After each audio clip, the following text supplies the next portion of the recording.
If you all could take your seats, please. We're going to begin in just a minute. Please take your seats.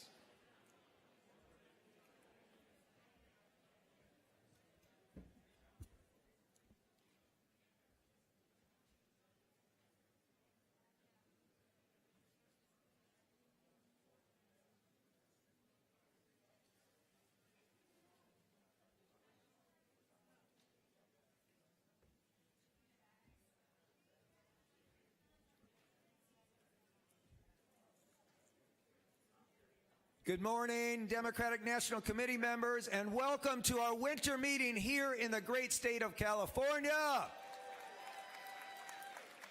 I hope you all have been having a good time and enjoying some sun. I know I saw a lot of you out on the dance floor last night, so I know you were having fun. So look, I hereby call this meeting to order of the winter meeting of the DNC. Now, please rise if you are able for the presentation of the colors by the Garfield High School Junior ROTC.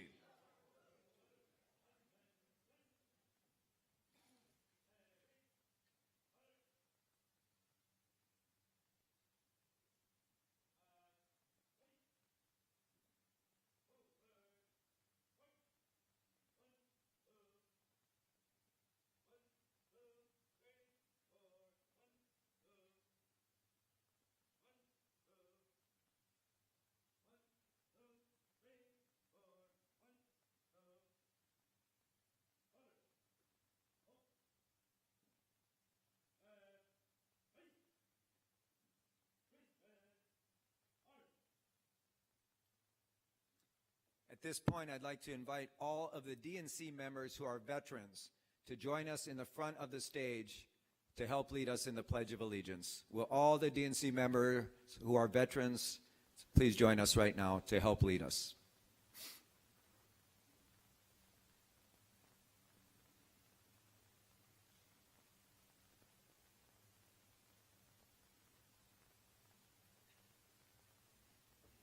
Thank you all for your courageous service and unwavering dedication to protecting our freedom.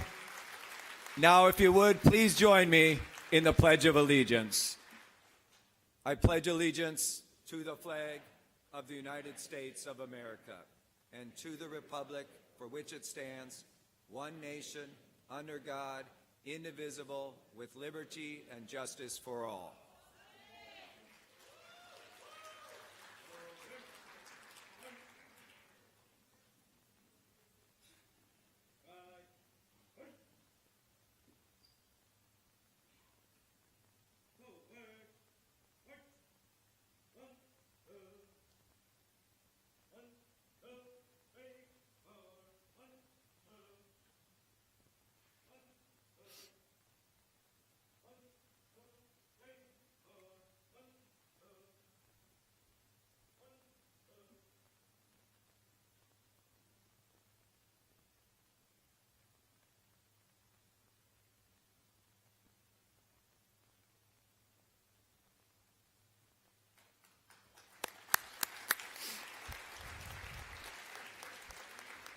Now, members, please join me in welcoming Reverend Eddie Anderson with the McCarty Memorial Christian Church, who will lead us in our invocation today.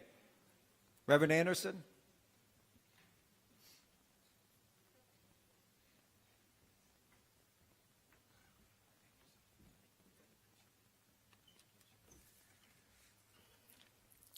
Let us pray. Spirit of the living God, the one who goes by many names. Some of us call you Allah. Others call you Brahman, Jehovah Jireh, Yahweh, or Oshun. Others know you simply as the one who is and was and is to come, the animating breath of our very life. Yet in this august body, in this particular time in history, I just want to call you Waymaker. For God, our party and our nation, in this season are reminded that a people who have sat in darkness can still see a great light, that you are still able to increase our joy and give us great gladness. We come before thee, painfully aware of our inadequacies and shortcomings. We realize that we stand surrounded by the mountains of love, yet we deliberately dwell in the valleys of hate. We stand amid the forces of truth, and yet we deliberately lie. We are forever offered the high road, and still we choose the low. For these sins, O God, forgive. Waymaker, move us as you moved Isaiah to become repairers of the breach. Help us to not merely be the party of no, but be a people of moral imagination. Help us, O God, to recommit to fashioning a community of common understanding, one that rejects the spirit of isolation and seeks a shared commitment to live authentically. Stir up within us the spirit that not only elects women and BIPOC leaders, but supports them, protects them, and believes them. Renew in us a spirit that speaks truth to power, rooted in righteousness that seeks not harm but healing, so we may be the ones who understand that if you are black, I got your back. If you're brown, you can get down. If you're indigenous API, we want to see you go high. If you're LGBTQIA, we celebrate you today. And that all labor, Lord, has dignity. Lord, our city is in a state of emergency, and the American project is unstable. Country and a city of angels, we have listened too much to our lesser ones. But Waymaker, help us to be bold in our good trouble. Help us to melt the ice that's tried to freeze so many of your children in fear. Give us living water so that working people may drink, that families may stay stronger, and every sacred life may flourish. Help our collective purpose to put steel in our spines and hope in our hands, that we may be light in this season of light.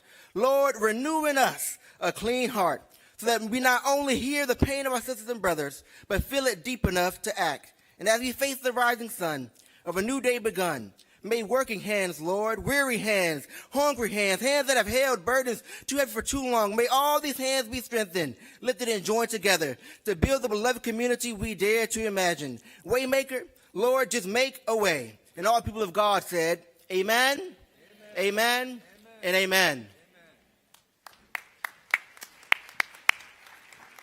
Thank you, Reverend. Now, at this point, please welcome Chief Anthony Redblood Morales and Andrew Gilding Young Cloud Morales of the Gabrielino Tongva tribe for our land acknowledgement.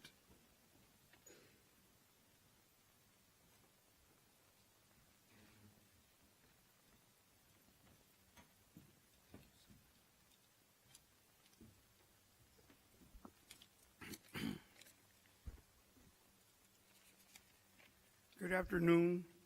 I am Chief Anthony Morales, and on behalf of the Gabrielino San Gabriel Band of Mission Indians, I welcome you to our traditional territory.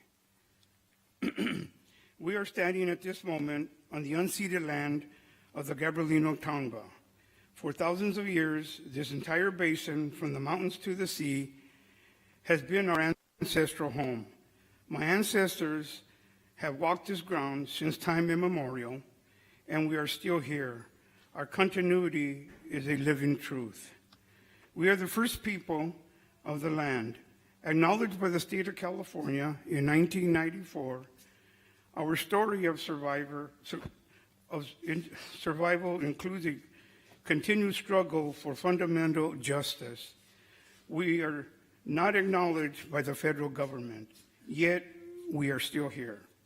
We see a powerful alignment between our ancestral values and the principles of the Democratic Party champions. We strive for a future where economic opportunities lift all people up. Our native ways of being is about community. Recognizing and supporting the original first people of this place is the truest expression of diversity. Echoing that strength is in diversity. We believe that democracy is worth defending. The Gabrielino Tongva do not have federal recognition. This is profound and ongoing injustice. Our pursuit of federal recognition is at its core a fight for a democratic voice. Our presence here today is a testament of our perseverance and enduring commitment to self-determination. As you move forward, carry the spirit of this place with you, a spirit of community, resilience, and hope. Ek Hashem, we are still here.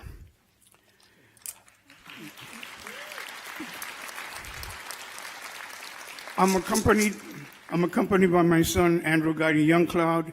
He'll be leading us in a song in our traditional language. It's a welcome song where we're welcoming all of you to our traditional ancestral land.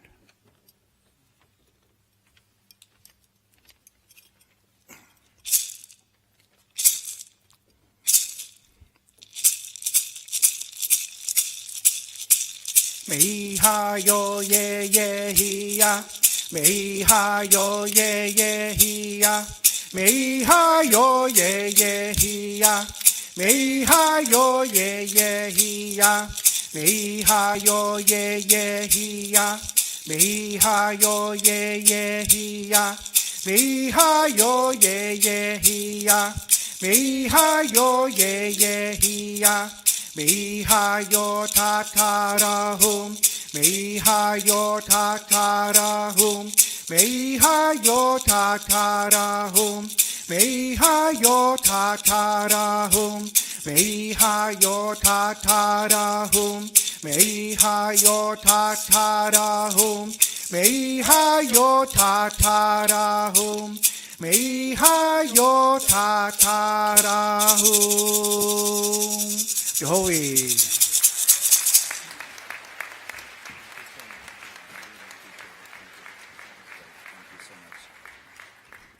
Thank you, Chief Morales. Thank you for welcoming us. I want to take this moment to thank our DNC Secretary, Jason Ray. I know I speak for all of you on how lucky we are to have him serving as our secretary, and I get to work with him day in, day out in this tremendous work. I'm going to turn it over to our DNC Secretary, Jason Ray, at this time for the determination of the quorum. Secretary Ray. Well, thank you, Mr. Chair, and good afternoon, Democrats. It is so great to see you and to spend time these last few days here in sunny Los Angeles. Let's give it up for the LA Democratic Party, the California Democratic Party for being fantastic hosts for us. DNC members have traveled from all 57 states, territories, and abroad to be here to conduct the important business of our party, and I'm pleased, Mr. Chairman, to report that we do indeed have a quorum of members present today. Thank you so much, Mr. Secretary. DNC members, good afternoon. Welcome. Welcome to the DNC Winter Meeting. And thank you to our friends here in Los Angeles and across this great state of California for hosting us this week. Let's give them a big round of applause. Thank you, Chairman Hicks. Thank you to the California delegation. Our friends, colleagues, DNC members, look, 10 months ago, on a cold day in February with the sting of loss still fresh, you elected me chair of the Democratic National Committee. I was and continue to be humbled and honored by your support. That day, and I'll never forget this, there was a big scrum of press around me, and the last question I got, the very last question I got was this: what's your message to Donald Trump? What is your message to Donald Trump? And you know what I said? The gloves are off. We're coming for you. And Democrats, I want to let you in on something. It's not a secret. It's not something whispered with hesitant hope. It's not anything to be afraid of. Well, unless you work over at the RNC, right? It's not anything to be afraid of unless you live at 1600 Pennsylvania Avenue. And it's certainly not anything to be afraid of unless you're a Republican up for re-election in 26. What I want to share, and what I think all of you know by now, is that the Democratic Party is back. We're back. The Democrats are back. We are winning. And we sure as hell haven't shied away from the fight in front of us. We took on Donald Trump. Governor Newsom took him on right here in California. Mikey Sherrill and Abigail Spanberger took him on in New Jersey and Virginia. The DNC, we took them on all over the country, in Miami, in Georgia, in Wisconsin, in Pennsylvania, in Mississippi, and Iowa, and everywhere else. Now, did you see what the RNC chair just said about the midterms today? He said this. Crazy. He said Republicans are facing almost certain defeat.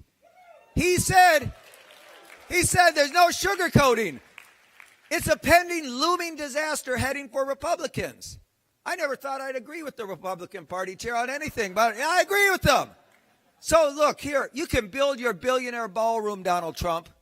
You can eat your crab claws and caviar down at Mar-a-Lago. You can cheat in as many golf tournaments as you want. You can offer your empty promises like bringing down costs on day one while ground beef climbs towards $10 a pound. You can spend trillions on tax cuts for the ultra-wealthy while forcing a middle-class family to choose between paying $1,000 a month to keep their health care or going uninsured.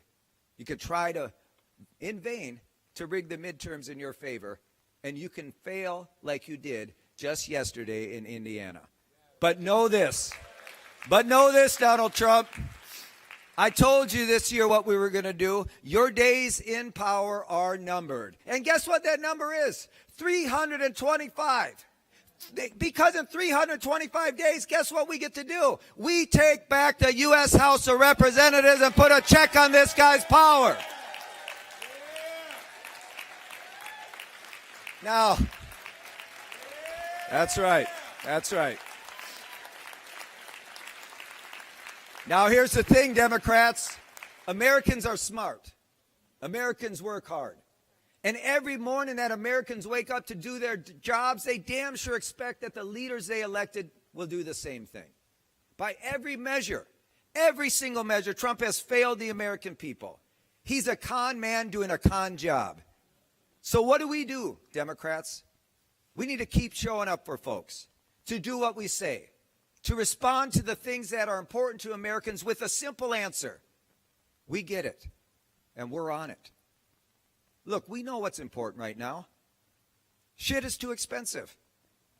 Paychecks are getting eaten up by Trump's tariffs. Small businesses are getting torched by the man in the White House. The job market is dead. Layoffs are spiraling towards Great Recession levels. And God forbid if you're a young person trying to break into your first career. Think about this. Today, the average first-time home buyer is 40 years old. Think about that. That's right, 40 years old. And while folks scrape and claw to make rent, the rich bribe their way into the White House. They send themselves into space, and they get to compete over who gets to kill the most jobs. Democrats, here's the truth. Republicans didn't inherit a mess. They manufactured it. They took the economy and drove it straight into a ditch. They took certainty and swapped it for chaos. They took optimism for the future and turned it into fear, uncertainty, and exhaustion. But here's the good news, Democrats. We know how to fix things. We've done it before. We did it after the Great Recession. We did it during a global pandemic, and we'll do it again. And now while Trump calls affordability a hoax, think about that. He literally called affordability a hoax. Democrats are freezing energy bills. While J.D. Vance lectures families to be patient, Democrats refuse to ignore this cost of living emergency. While Mike Johnson says struggling Americans should just relax, Democrats are putting forth real proposals to stop health premiums from doubling. America, you deserve better than this guy. You deserve better. Think about this, the town of 200 in the Blue Ridge Mountains of Virginia that just lost its rural clinic because of the Republicans' big ugly bill, they deserve better. The three-time Trump voter in Bethlehem, Pennsylvania, who said that she's waiting for Trump to fix what he promised he'd fix, she deserves better. The small businesses and families right here in L.A. County who are getting targeted by masked men in black SUVs, they deserve better. Now, Democrats, for the next year, we will know one speed and one speed only.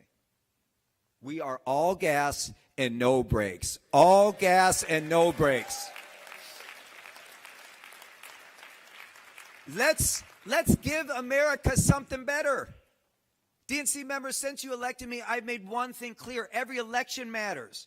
Every inch of ground matters. Every vote matters. We don't take anything for granted. We don't ignore races anymore. We don't cede any ground. From the Navajo Nation to northern Maine, from the Delta to the High Plains, from Richmond to Trenton, Democrats are planting flags again. We're knocking on doors again. We're listening again. And we are rebuilding the relationship between the Democratic Party and the places that Washington forgot. Because as Democrats, we don't believe any American should be forgotten by their own government. Any American, every American should be remembered. We compete in every single political arena. If you find me a candidate, we will show up. And that attitude has worked. This year, we laid a path to victory, a sustained victory brick by brick. Bricks in Iowa, where Caitlin Dray broke the Republican Senate supermajority and showed us that we can win in the heartland.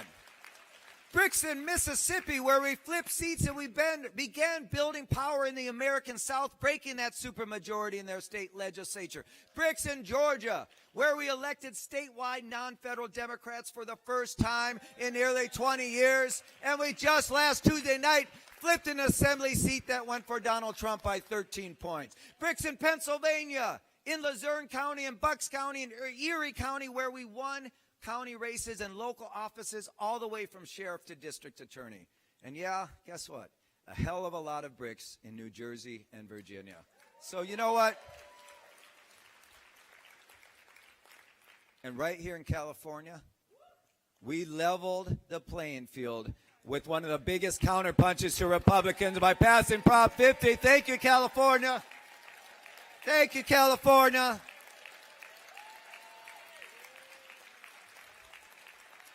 Yeah, that deserves a standing ovation. That's right. Give it up to California. We're not sitting back. We're not resting on our laurels. We're fighting with fire with fire.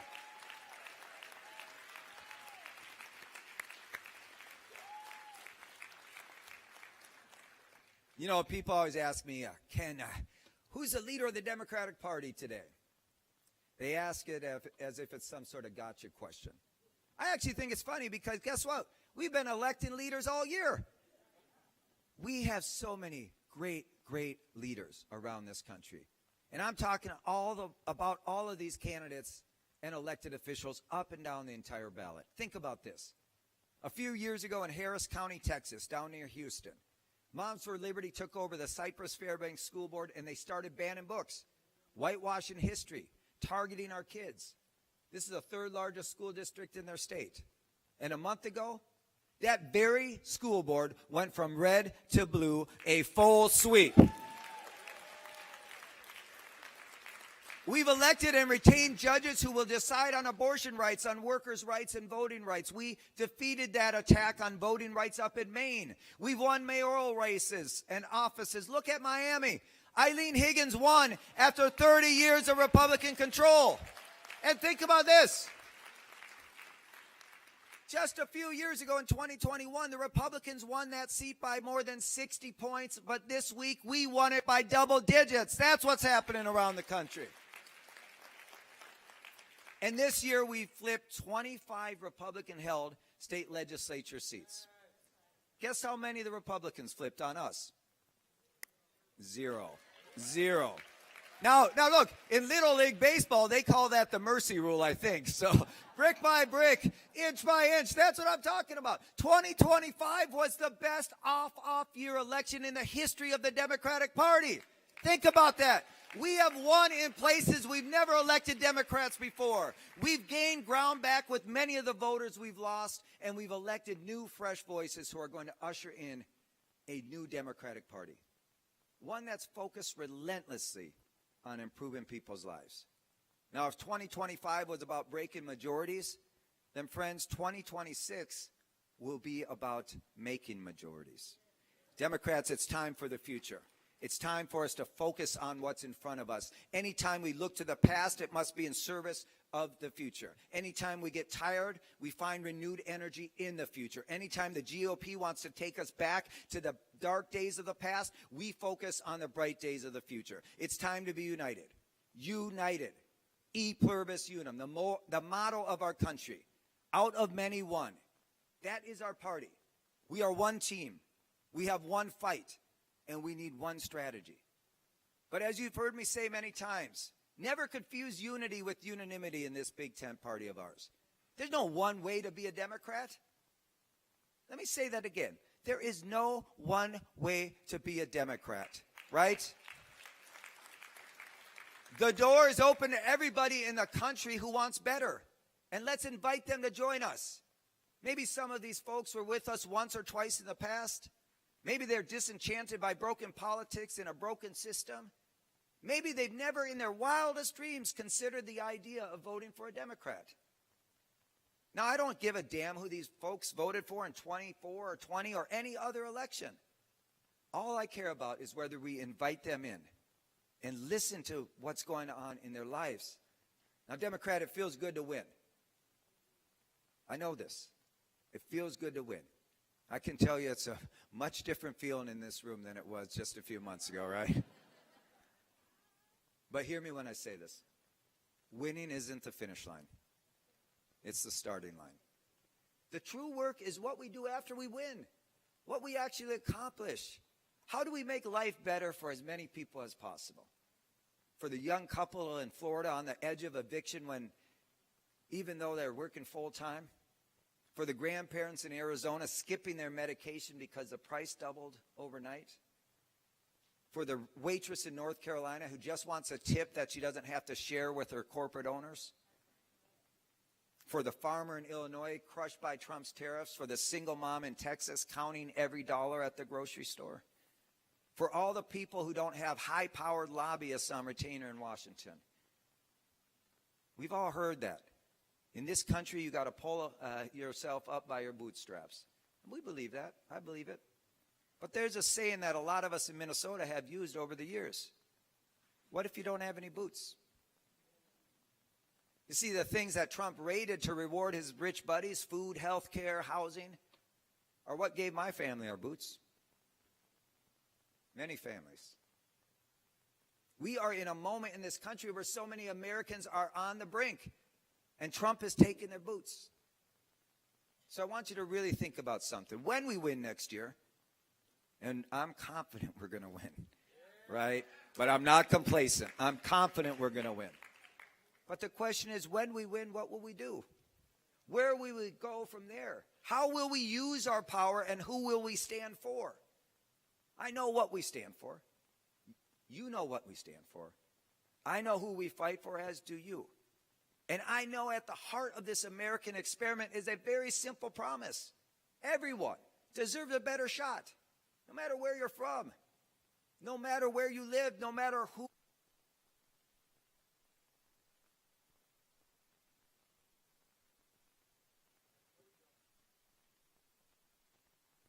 Just 1 second. There we go. I'm going to say it again. At the heart of this American experiment is a simple promise. Everyone deserves a better shot. No matter where you're from, no matter where you live, no matter who you love, and certainly no matter who you are. Every single person should have a chance to build a better life for themselves and their families. Every single person should have the opportunity to reach for the slice of the American dream. Now, Democrats, we believe in a country where you can work one job, and still afford a home. We believe in a country where the grocery prices don't determine whether your kids get new shoes this year. We believe in a country where costs are kept in check and also where wages are fair, where a living wage isn't a pipe dream, right? And we believe in a country where everybody can afford their life and achieve their God-given potential. We believe in a country where seniors can retire without fear, where veterans get the care they earned, where children are fed and educated. That's not radical. There's nothing radical about that. That's just decent. And frankly, that's American. As my friend Paul Wellstone used to say, and I'm going to keep saying this until I'm out of here. I hope you all start saying it with me, right? Because I think this should be the motto of the Democratic Party. We all do better when we all do better. And the all matters here. The all matters here because we're not talking just about a few of us. We're not just talking about the folks in this room. When we say all, we mean all. Every single person, whether they're a Democrat and voted with us, Republicans, independents, anyone else out there, the reality is we're fighting for everyone in this country. Thank you, DNC. Thank you for your faith and trust. Thank you for supporting us as we fight and win. Thank you for committing to the work in front of us because nothing in this moment is more important than the work that we're all doing together to not only save this country, but to stand up and give people in this nation a sense of hope that their better days are ahead of them and that we're going to fight for them and their families. Thank you so much for everything you do. Thank you. Thank you, guys. Thank you. Thank you. Now, thank you. Democrats, I am pleased now to introduce our next speaker, a man named Tommy Butts, who I met earlier this year when I came out to Los Angeles. And I invited Tommy to join us today because, like many Americans, including my family, he's faced the reality of poverty, the reality of homelessness, the reality of a system that rewards failure after failure from the wealthiest, yet brutally punishes those who are barely getting by despite working hard and playing by the rules. Tommy's story is the story of millions of Americans, a story of one bad year, one bad month, or even one bad day being the difference between staying above water or living on the streets. Living paycheck to paycheck, he lost his health care, he lost his home, and he found himself with nowhere to go. So as we listen to Tommy's story, as we hear firsthand what this fight is really about, let's remember, this isn't theory. This isn't simply politics. This is life and death for millions of Americans. This is the difference between despair and hope, between falling behind and getting ahead, between being invisible and being seen. And as long as I'm your chair of the Democratic Party, we will see every single Tommy in this country. We will fight for them. We will show up for them. We will never stop lifting them up because they are the reason that we're here. Please welcome to the stage Tommy Butts, who is going to share his story with us.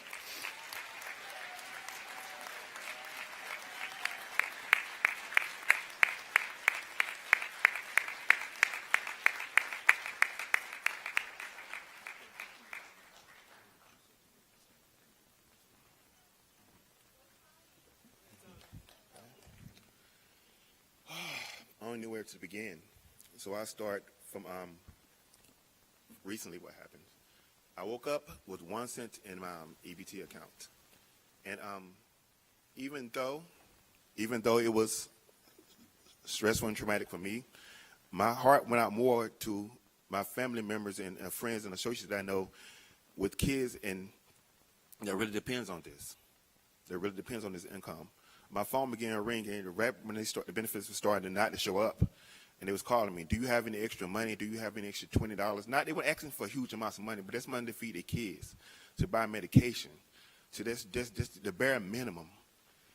And it broke my heart because I couldn't do anything because I myself was struggling just to meet the bare minimums of stuff I need to get done. You know, I never in my life would imagine that I would be homeless or needing medical. I'm sorry, but this is a lot. Needing your medical attention and not be able to afford it. Needing food and not be able to get it. I worked my behind off. I had a job. I did everything you're supposed to do, and I got sick. I could not work. I could not afford my insurance. I ended up on the street, and I just prayed. I said, God, lead me where you need me to go. And I ended up at the Bell Shelter. They treated me with dignity. They treated me with respect. They listened to me, and they let me know I wasn't broken. I just needed help. A lot of Americans just need help. They just need somebody to show that they are worthy, they are respected, they are human, they are decent. No matter of their sexual orientation, no matter of their economics, no matter of who they love, no matter how much money in their bank account, but we all are human. We all deserve to be treated with dignity and respect. You know what I mean? And as I stand up here, I'm not by myself. I'm not standing here alone.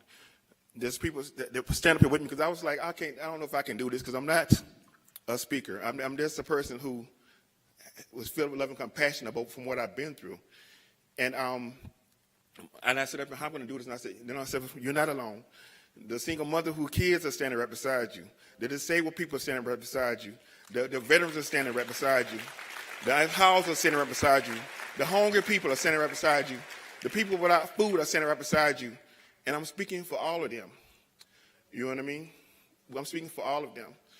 And the main thing is, and I got to say this, I am a proud Democrat. And I was listening to what he was saying. He said, none of us is better till we all are better. And that is so very important. And it's so very needed. Right now, my brother just called me yesterday, and he said he's been on dialysis all his life. He's been on diabetic all his life. He's on dialysis. He just got approved to get a kidney transplant, a pancreas transplant, and that would not be available without health care. That would not be available without proper food and housing. And that's the bare necessities. Nobody asking to be rich or a millionaire. Just be treated with the bare necessities, no matter who you are. Everybody deserve to be treated with kindness, dignity, and respect. And that's all I have to say. Thank you and bless you.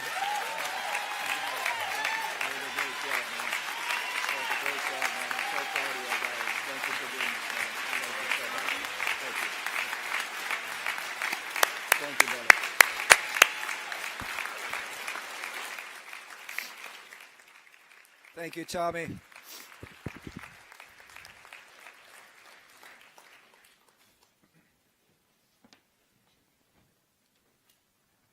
Thank you, Tommy.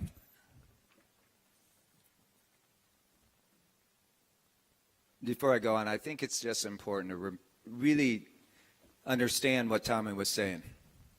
There are people in this country right now living one paycheck, one crisis away from homelessness, from not being able to put food on the table.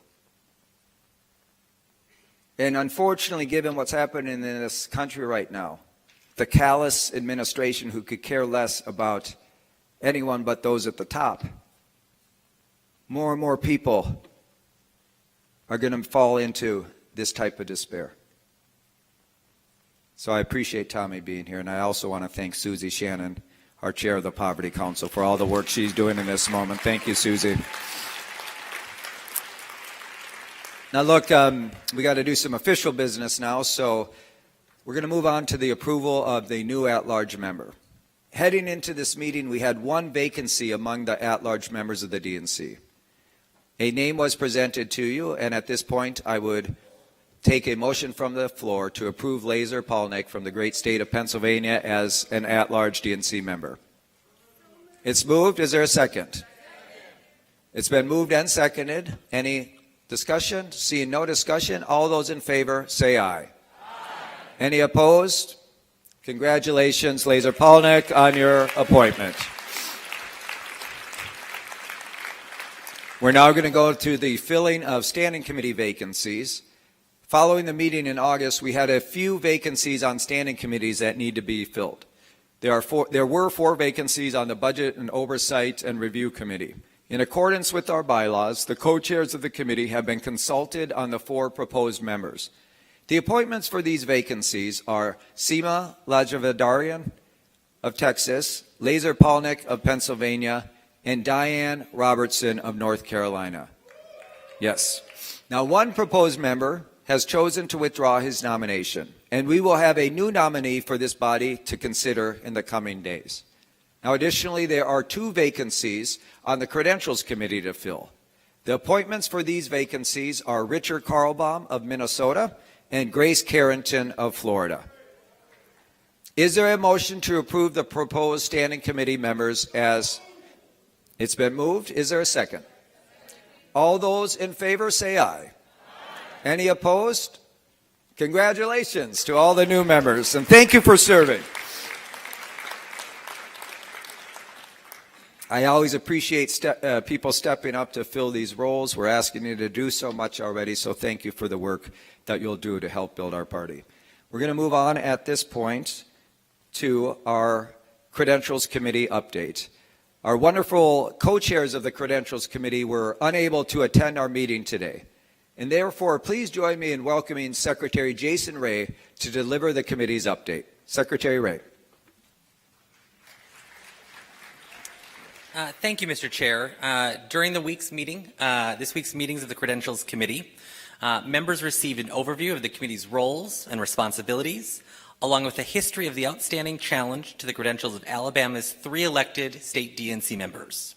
The next steps for the Credentials Committee will be to hold a hearing during our meeting in New Orleans and to provide the DNC with the resolution to be voted on by this body. Therefore, at this time, there is nothing for the committee to report. Thank you, Mr. Secretary. Before we move on to our Budget and Oversight and Review Committee report, I do want to ask us all to take a moment of silence to pray for Reverend Jesse Jackson, who as you know, was recently hospitalized.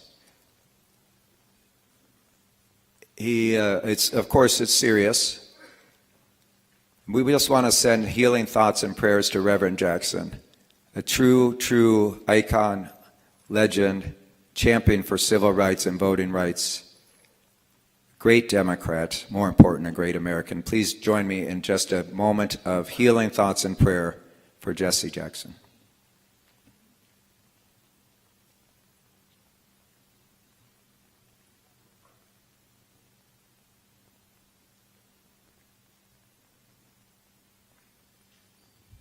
Thank you so much.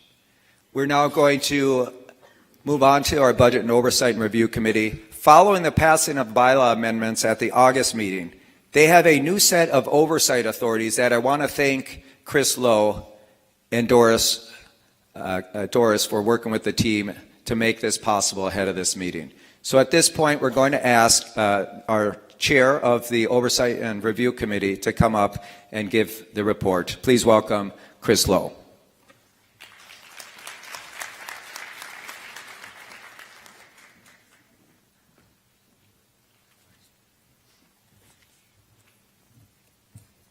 Hi, good afternoon. Thank you, Chair Martin. My co-chair, Doris Kraus-Mays, was unable to be here today, so I'm pleased to provide the report of the newly renamed Budget Oversight and Review Committee. This is our first report to the DNC.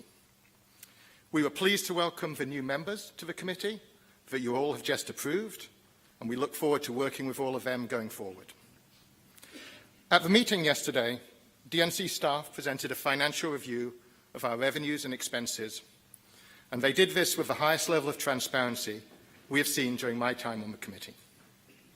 At the end of the last reporting period, the DNC had receipts of approximately $96 million. And of that, grassroots contributions accounted for 85% of the fundraising in that period. That is really a record level, and we should all be very proud of the work that that group does. This unprecedented level of funding allowed us to make key investments throughout the year in staff, technology, the state parties, as well as record targeted investments in the 2025 elections.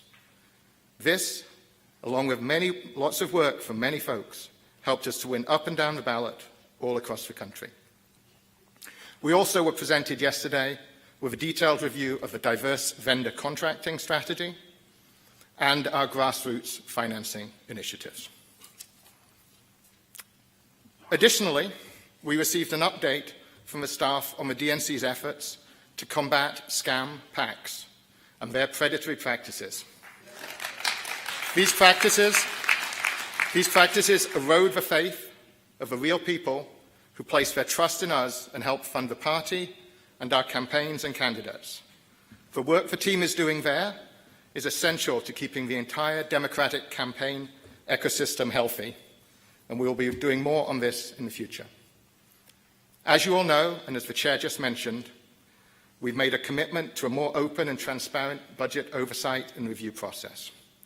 The first step of that will become early next year, when members of the committee will be presented with a draft budget for comment at a meeting in early 2026. So, Mr. Chair, thank you for the support of this new committee. And Doris and I look forward to reporting to this body on the work on the budget in April. Thank you.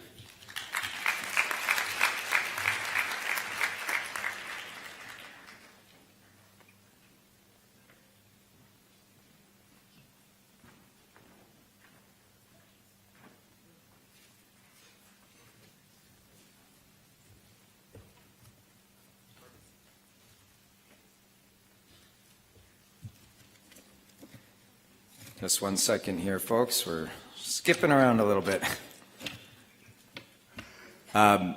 Let me just bring up to you right now, of course, our wonderful co-chairs of the Rules and Bylaws Committee, Jim Roosevelt and Mignon Moore, to report on their work here, the important work that they have been doing for many, many months now.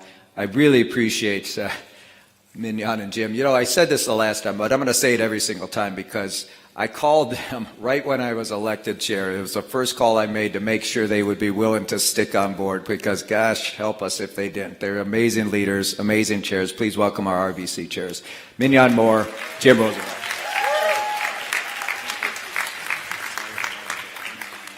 Thank you. Thank you, Chair Martin.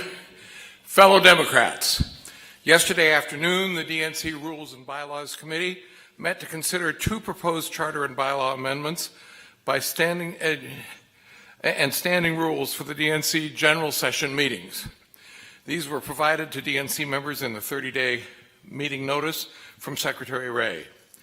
The first proposed charter and bylaw amendment, as well as the standing rules for the DNC general session meetings, were approved unanimously by the committee for adoption by the full DNC. We even adjourned an hour early, I might add. Oh, no, I'm good. They're trying to adjust for the shorty here. Thank you, Jim. The second proposed charter and bylaws amendment that the committee considered was withdrawn with unanimous consent. Now, with that, Mr. Chair, we move that the report of the rules and bylaws, which includes the proposed charter and bylaws amendment, as recommended, be approved by the RNC. I mean the RBC. Yes, thank you so much. There'll be something if they're approving our rules report, huh? Wow. But let me again thank the chairs. They have presented the Rules and Bylaws Committee report. At this point, is all those in favor of the report, say aye. Any opposed, nay? Thank you so much, and congratulations, chairs. Thank you.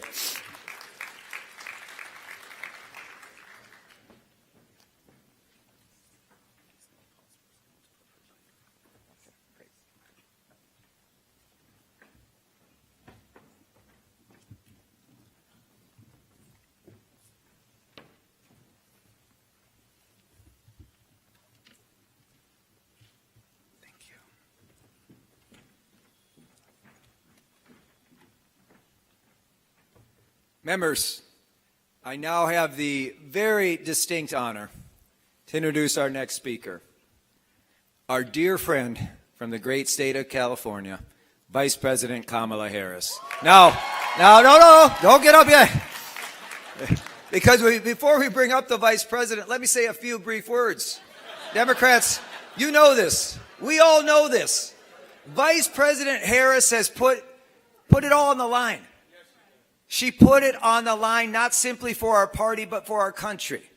And I'll tell you something, she worked her ass off for those 107 days. Just like she did as Vice President, just like she did as a U.S. Senator representing this beautiful state and as Attorney General.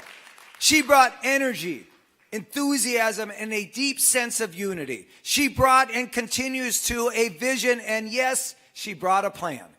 Right? She fought tirelessly for everybody in this country who feels voiceless, everyone who deserves a champion, everyone who feels that Washington isn't working for them. Kamala Harris inspired Democrats in this room, and she's inspired countless Americans in every corner of our great country. And I am so proud to have her joining us today. DNC, Democrats, let's give it up for Vice President Kamala Harris.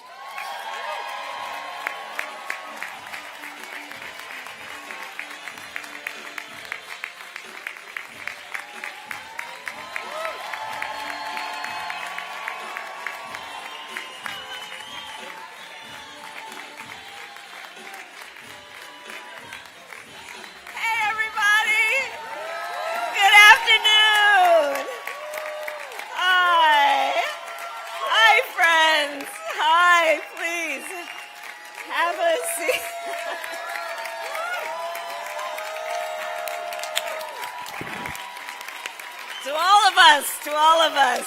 Applause to all of us.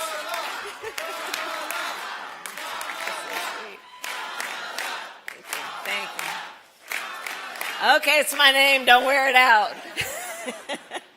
Thank you all. That means I love you back. You know that. We've all been in these rooms together for many years, and I had a chance to greet all of the members of the podium earlier today. And Ken, I just want to say in front of everybody, thank you for your leadership. You've been doing an extraordinary job. Thank you. Thank you. So it's great to see you all. Welcome to California. How's the temperature treating you? So let me just say, let me just start by saying thank you, thank you, thank you, thank you, all of you. Not only for the support you have given me and our campaign in 2024, but most importantly, thank you for what you do for our country. You know, I know the hard work that you all do every day. It is the work that is about the weekends that just vanish. It's about the work that does not trend on social media. It's about the work that may not garner you a standing ovation after you have completed an important task that is in furtherance of what is best for our country. But you all are changing lives. We are changing lives. And we are shaping elections. And all of that strengthens our country. So I start by just saying thank you, because I am a public face of a lot of the work that we do, and people then come up to me in various places, and when they thank me, they are thanking you for standing up for our democracy, for the rule of law, for values and principles, for community, for the breadth and depth of who we are with all of our beautiful differences as a nation. When they thank me, they are thanking you for the work that you do that are about upholding basic principles that are at the foundation of the Declaration of Independence and the Constitution of the United States. So thank you for everything that you have done, that you are doing, and you will do. And I know, look, this year has not been easy, certainly for any of us. But the leaders here, you've not been deterred. And last month provides proof of that. Last month provides proof of that. In Virginia, Abigail Spanberger will be the first woman governor in that state's history. In New Jersey, Mikey Sherrill won the governor's mansion. In New York, Zohran Mamdani is mayor-elect, having inspired a broad coalition. In California, we passed Proposition 50. And in the Deep South, where maps were intentionally, over a long period of time, been drawn to silence black voters, the people were undeterred. In Mississippi, Democrats broke the Republican supermajority in the state Senate. In Georgia, Alicia Johnson and Peter Hubbard, I hear over there, my Georgia friends, flipped 2 statewide seats. From Richmond to Trenton, from Jackson to Atlanta, from Sacramento to New York. The American people sent a message. They want leaders who fight for affordability, for health care, for the right of people to participate in their democracy. Americans want leaders who fight for them. And that is what we will continue to do in 2026. As we compete in every state, in every district, and every level of government.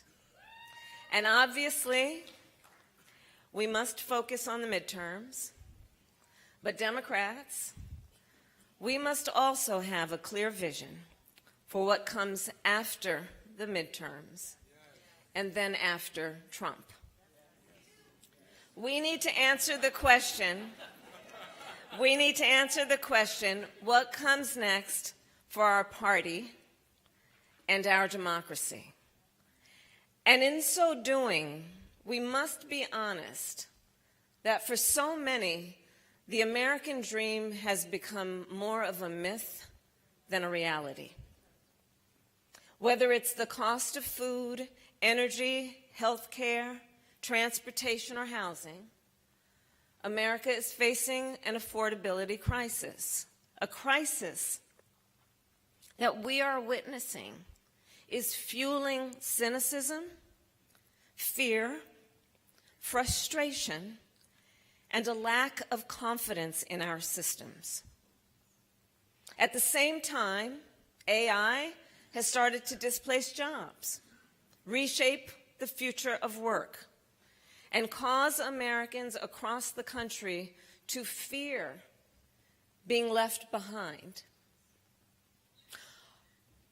Meanwhile, social media, which once promised us to make us feel more connected, is increasingly making us feel more isolated and divided. And all of this is happening against the backdrop of a political system that appears to not only be fractured, but broken. Both parties have failed to hold the public's trust. Government is viewed as fundamentally unable to meet the needs of its people. In these and in so many other ways, the people feel that the very institutions that were designed to support them have failed them. And they are not wrong. We must see what is happening. People are done with the status quo, and they're ready to break things to force change. And so, real talk, right?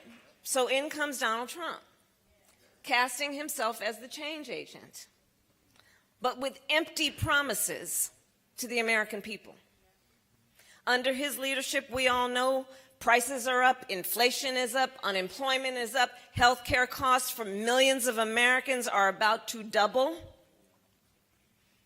We all know that in the midst of all this, the truth and reality of the moment, that just a few days ago, he said the economy was, I had to count the pluses, they're 5. A plus, plus, plus, plus, plus. That's what he said when asked, rate the economy. A plus, plus, plus, plus, plus. There is nothing A plus about any of this.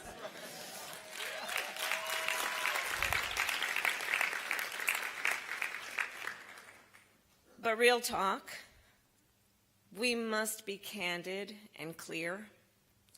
Donald Trump is not the only source of our problems. He and the rise of the MAGA movement, I believe, are a symptom of a failed system that is the result of years of outsourcing and offshoring, financial deregulation, growing income inequality, a broken campaign finance system, and endless partisan gridlock, all contributing to how we got here today. So as we plan for what comes after this administration, we cannot afford to be nostalgic for what was in fact a flawed status quo and a system that failed so many.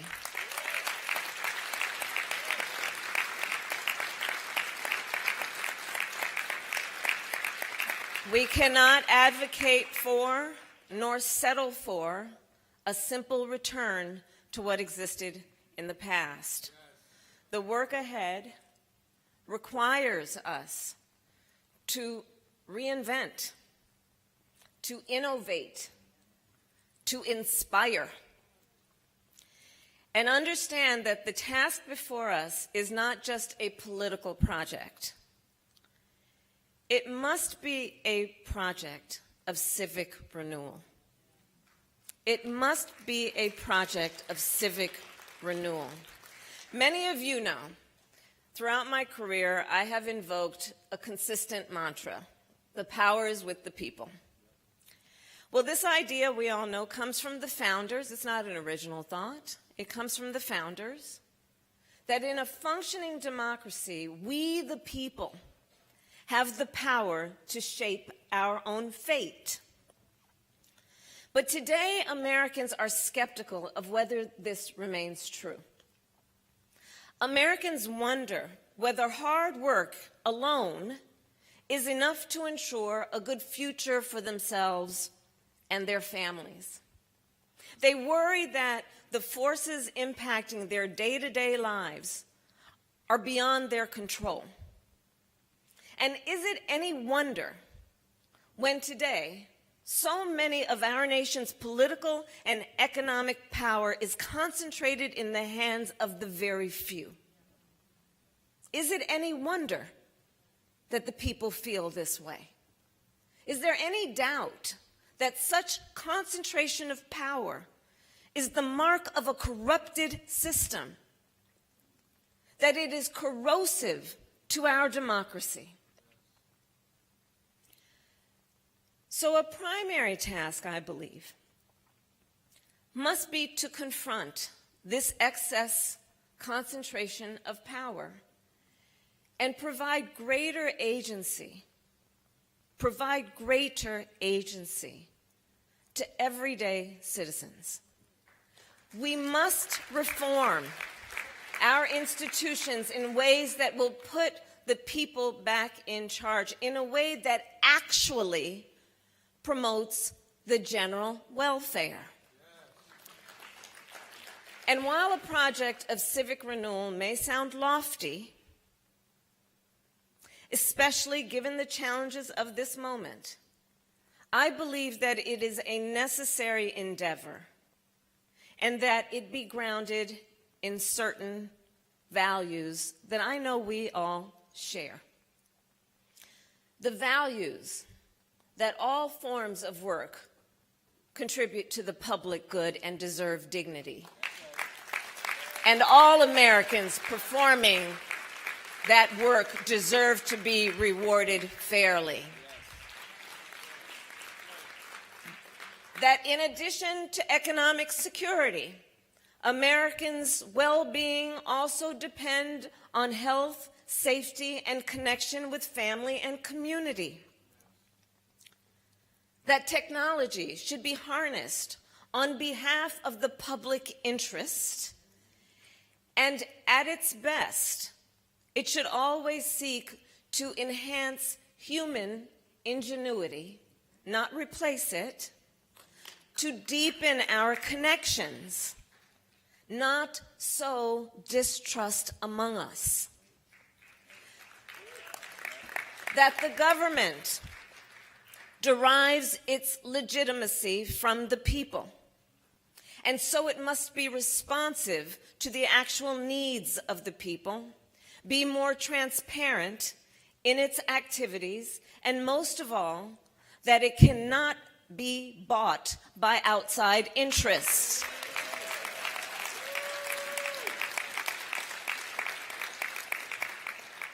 That the advancement of justice and equality strengthens society as a whole, and upholding the rights of the marginalized fortifies the rights of everyone. That to reinstate a sense of civic solidarity, we should provide more opportunities to perform national service. And we must invest in public education, public spaces, and ambitious national projects that remind us of what we can achieve together.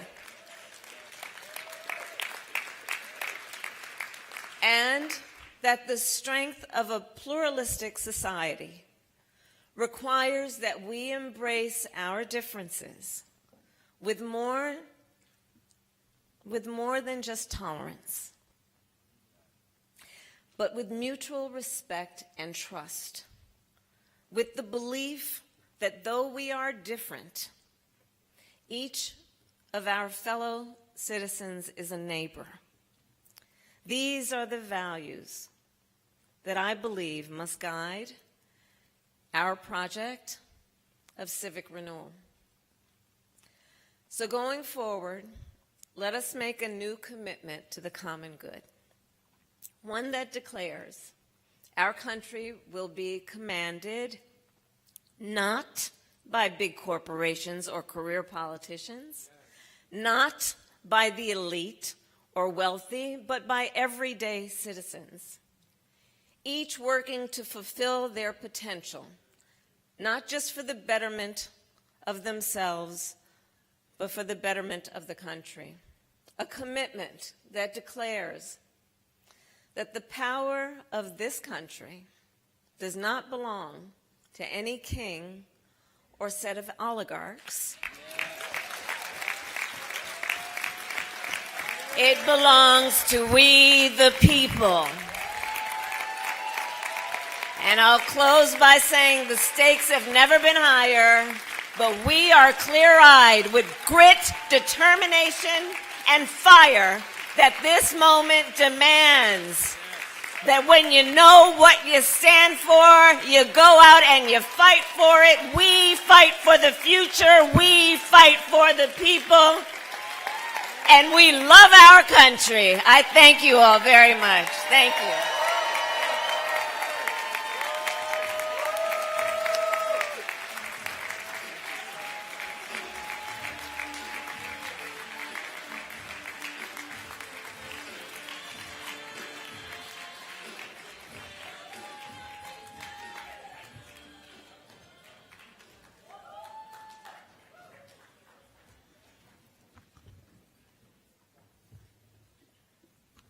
Thank you, Vice President Harris. Now, we're joined today, I believe, let's see. Yes. We are joined today by another fantastic public servant, the Mayor of Los Angeles, Karen Bass. Mayor Bass has led the nation's second largest city with an unprecedented urgency that has delivered results for all Angelenos. Mayor Bass is the 43rd mayor of Los Angeles and the first woman and second African American to be elected as the city's chief executive.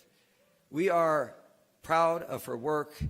We're proud of what she's been doing in this city, and we are so happy that she's joining us today. Please welcome Los Angeles Mayor, our friend, Mayor Karen Bass.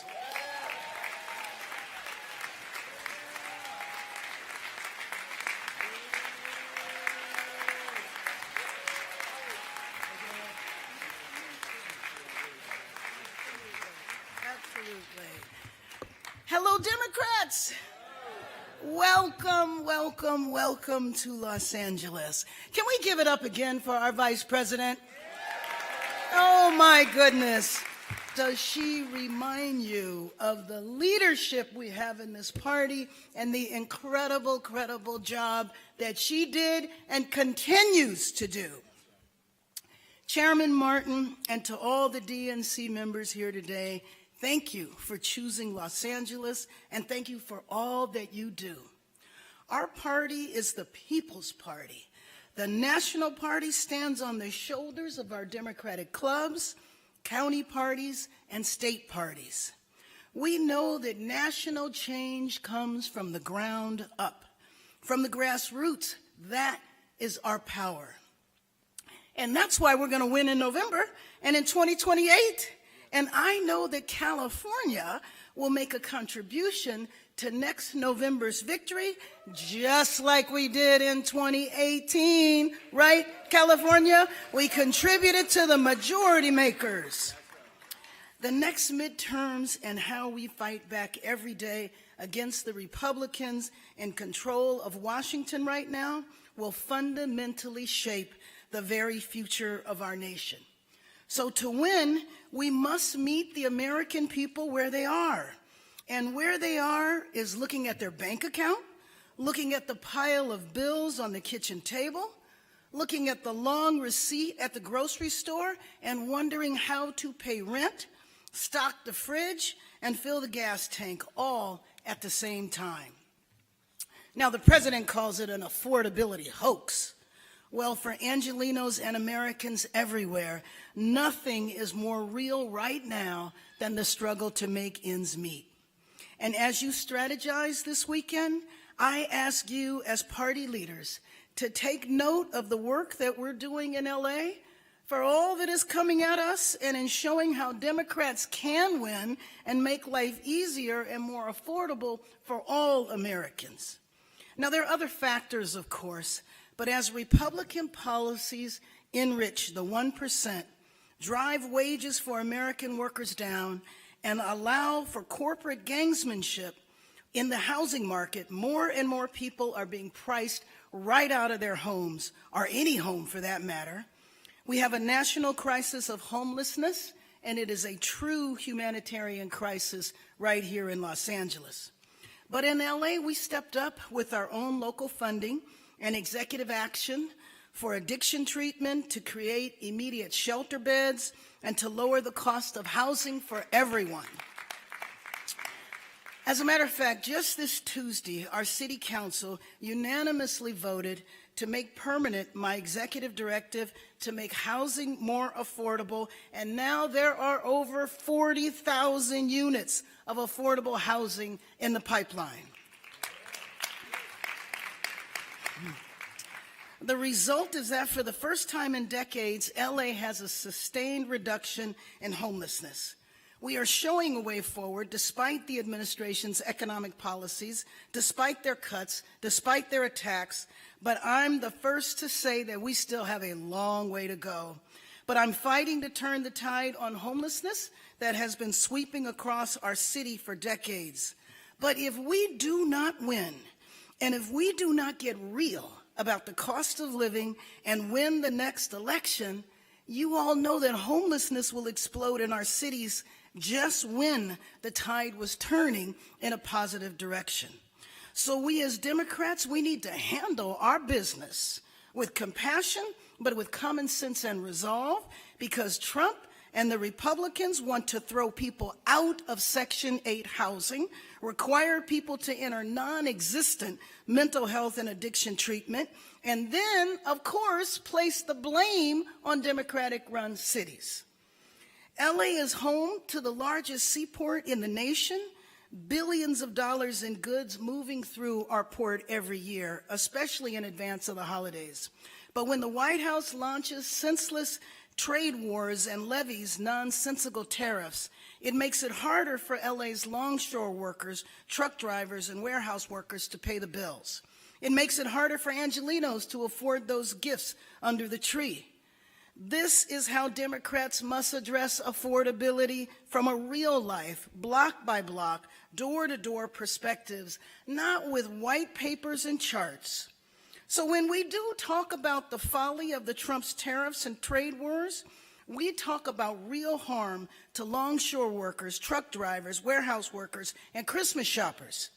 We are home to the nation's largest community college district, and we made it tuition-free for every graduate of LA public schools. So while they strip education and workforce training funding, we know the real-life value of investing in our future, because we've done it and we're not going to stop. And the through line, what's the through line in all of this? How to make life easier for people. People who are worried most about keeping a roof over their heads, food on the table, and gas in the tank, all at the same time.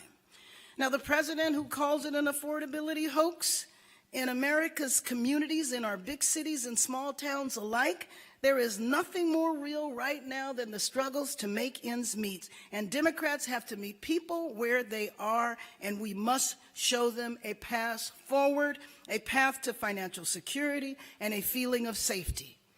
We know Republicans are doing everything they can to paint Democratic cities as places of chaos. Well, here's a news flash. Here in LA, we brought crime down to 1965 levels a full 60 years ago. We did it because we were clear that crime that we were seeing was unacceptable. And we paired common sense enforcement with prevention, community safety, proven strategies to prevent crime, give people a second chance, and reducing recidivism. We as a party have to reconnect with everyday lives. We must fight for what we believe, but we have to ground everything we do in people's real lives, paying the bills, feeling safe walking the dog at night, simple things like breathing clean air and drinking clean water. Well, LA is also where you can see just how high the stakes are. They previewed the takeover of our cities by the military, by ordering the National Guards on our streets. We knew we were the petri dish here. They wanted to see if they could divide us, if we would accept the military takeover of our city. But we stood united. We resisted. We fought them every step of the way. Because we knew if they could get away with this in this deep blue LA, what it would mean for the rest of the nation. And we know that the real agenda is the attempt to normalize military intervention on our streets. They deployed 4,000 National Guard members and 700 U.S. Marines right here on the streets in L.A. They used our men and women as props. There was no need for one soldier. However, the raids do still continue on a daily basis. They continue to hunt Latinos at Home Depot and local car washes. We stood strong. We didn't hide from it. We didn't put our heads in the sand. We stood up and we spoke out. But still, the fallout has been fear, small businesses shut down, classroom desks empty. People need to see that Americans are seeing the excesses and overreach of this administration and the Republicans, but they need to be reminded every single day.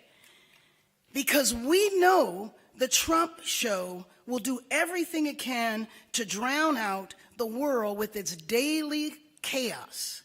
People have to know that these ICE raids are driving down our economy as Republicans drive up the cost of living. People have to understand the huge financial hit that is coming to our pocketbooks if the Republicans mess with the Affordable Care Act. Democrats, we have to meet people where they are with common sense.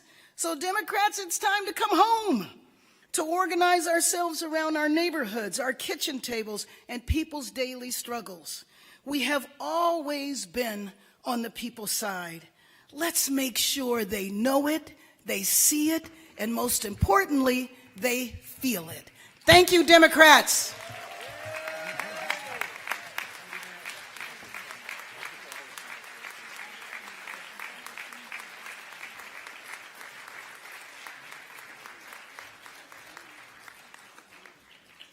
Thank you again to Mayor Bass. And members, please at this time join me in welcoming our friends, our Resolution Committee co-chairs, Yoli Bejarano from the great state of Arizona and Ron Harris from the great state of Minnesota to deliver their report.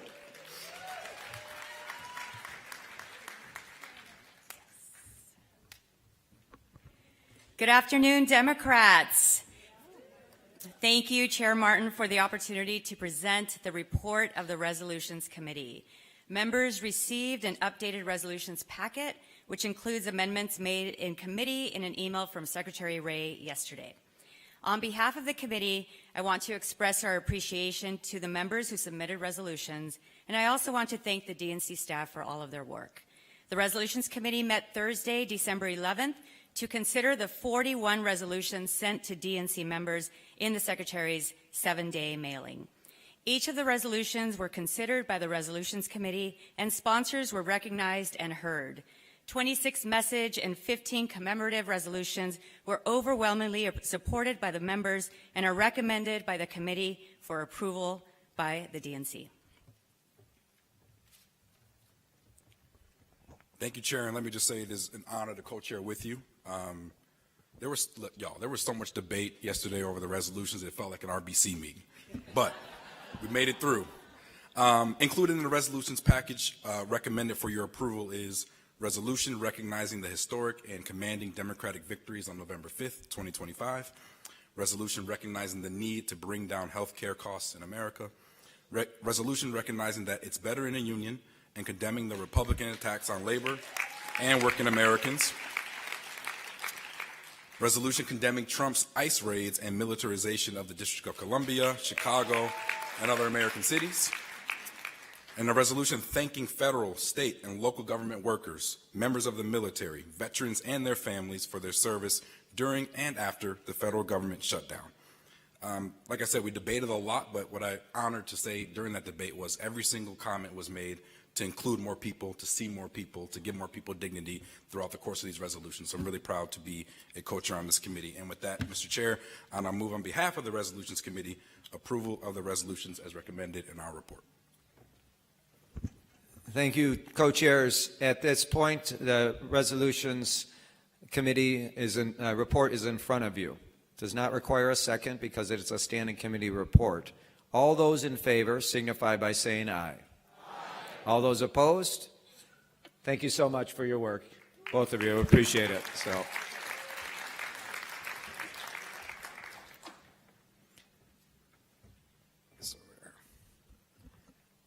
It's my honor now to welcome to the stage Congresswoman Kamlager Dove to the stage to deliver some remarks. This Congresswoman here is a fierce advocate for justice and families and proudly represents California's 37th Congressional District, which covers a diverse area within Los Angeles County.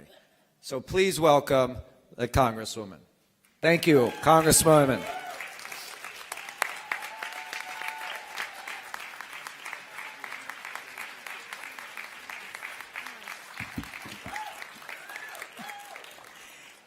Hey, everybody. How are you doing? All right. I needed this. I just came back from Washington, D.C., y'all, and I have not had my compression yet. We spent this week in Washington, D.C., listening to incompetent cabinet members try to tell us why they are not deporting U.S. citizens and veterans when they are. We listened to them dodge questions about illegal boat strikes off the coast of Venezuela, scaring the bejesus out of the entire Caribbean. And we listened to them evade questions about our president selling national security chips to China for a 25% commission fee. So my head is exploding. Thankfully, I was able to get on a plane and come to be with you all. I just want to thank our DNC chair, Ken Martin, for this invitation, for showing up, for stepping in the gap, and for helping us marshal the unity and the energy that we need to keep winning through 26 into 28 and beyond. So my name is Sydney Kamlager Dove. I'm the Congresswoman for the 37th Congressional District. It is the heart of Los Angeles, includes everything from Culver City to Century City to Mid-City to Crenshaw. I love it. It is the best parts of Los Angeles. And some of you all may know me as a congresswoman and what I did before when I was in the state legislature and the community college, and a staff person for now County Supervisor Holly Mitchell. But I do want to share a little bit about who I am for those of you who don't know me. I'm a product of an interracial marriage. I was born in Chicago but raised in Brooklyn and Los Angeles. Hey now.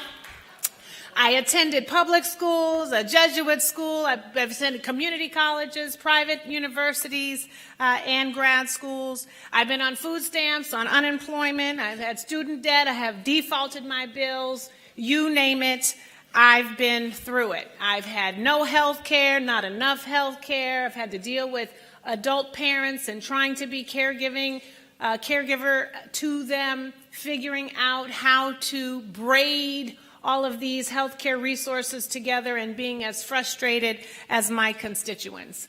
I share a little bit of my story with you because it is the story that we hear every single day from our constituents. It is a story that is similar to so many other Democrats' stories. It is diverse, it is nonlinear, and it is full of relatability and resilience. I do want to add that there are some constants in my story. I am the product of a proud union family. I am obviously a black woman and proud of it, and I'm a long-time committed Democratic voter. So my journey has helped me represent a district that is as diverse as I. And it allows me to relate to their struggles, to support people's dreams, and to fight for what is just. And I don't know about you, but those things also remind me about what is great and best about our party. And our party has to remember that in order to stay strong and unified, and just like what the mayor said, to continue to meet voters where they are. We need a strong and unified party of relatable voices if we are going to win in 2026. Now, I have to say, before I came here, DNC, super great, gave me all these talking points. They said, make sure you talk about all these wins. And I was like, okay, Mr. Chair. But I want to say, that we were winning before November. Okay, I'm going to share some receipts with y'all, but you know this, okay? It started in Wisconsin with the Supreme Court seat, right? Because our Constitution is better than their cult. We won the mayor's race in Red Omaha, Nebraska, remember? Because governance over graft matters. Remember that? We won a toss-up U.S. Senate seat in Arizona. Why? Because immigration reform and border security can also go hand in hand. And for the first time ever, we won 2 state legislative seats in a red Pennsylvania. Remember that? And why did we do that? Because people want a government that helps them and doesn't hurt them. And then we moved into this past November. And we saw a win in the Virginia governorship with Abigail Spanberger, a former colleague of mine, where 18 to 29-year-olds delivered a 41-point margin for her, and there was a 14-point swing of independent voters. We broke the Republican supermajority in the Mississippi legislature, y'all. We saw the Georgia Public Service Commission candidates that flipped 17 Trump counties. And for the first time, there were non-federal statewide Democrats that were elected in nearly 20 years. And most recently, Miami turned blue. Who would have thought? And then there's this little thing called Prop 50. You remember that? I like to call it the clapback against Donald Trump. So you know, I don't have to set the stage, but I will. Donald Trump called Greg Abbott and said, deliver me some seats in Texas. Why? Because I want to keep doing this illegal, corrupt stuff. And looking at this big, ugly bill, and voters now understanding why I'm here, which is essentially to steal all of our taxpayer dollars and take away all of our rights and laws and terminate all of our federal workers and close down all of our parks and then take away all of our health care so he can give all of that money to those folks that were on the dais with him when he had his inauguration. And the voters said, oh no, boo, we're not feeling you. So he called Greg Abbott and said, find me some seats. And some shady stuff went down in Texas. It was not democratic. It was not transparent. It was not right. And the California Bear, you know, we were minding our business. We were hibernating. We were still licking our wounds from Kamala Harris, our California girl. But we came out of hibernation for Prop 50. And we clapped back. And this was an off-year election, y'all. It was the only thing on the ballot, y'all. It was a referendum, and it wasn't a candidate, y'all. We did this within 3 months. Okay? And we had an electorate that was enraged over Trump, and real talk, still ambivalent about the Democratic Party. And to add to that, here in California, we had Latino voters who were scared to go out and vote because they didn't know if they would be detained and deported. And we had black voters that were mad, some still mad, but we leaned in. We connected the dots. We listened to voters. And we are still finally tabulating the votes because we are kind of slow here in California. But I have to say, in my district, 89% came out to vote for Prop 50. So far, my district's has the highest turnout. So thank you, 37. I want to lean into this a little bit more because I actually was so concerned about black voter turnout that I led an outreach program to turn out the black vote. We did it on a shoestring budget with a very tight window and a small group of trusted messengers. But we worked as hard as we could to tell the story, to connect the dots, to show the receipts, to talk about what's going on in the streets, and to re-engage black voters to the Democratic Party. And I have to tell you, in this state, 90% of black men came out and voted for Prop 50, and 88% of black women came out and voted for Prop 50. I share that because if you keep it real, if you share receipts, if you are relatable, and if you continue to be resilient, the voters will rock with you. We don't need to reinvent the wheel. We don't need to start from scratch. We just need to be focused on the receipts, and we have to be fearless at the ready. You know, the other thing we have to do, Democrats, is we have to have an all hands on deck approach that maximizes all parts of our party.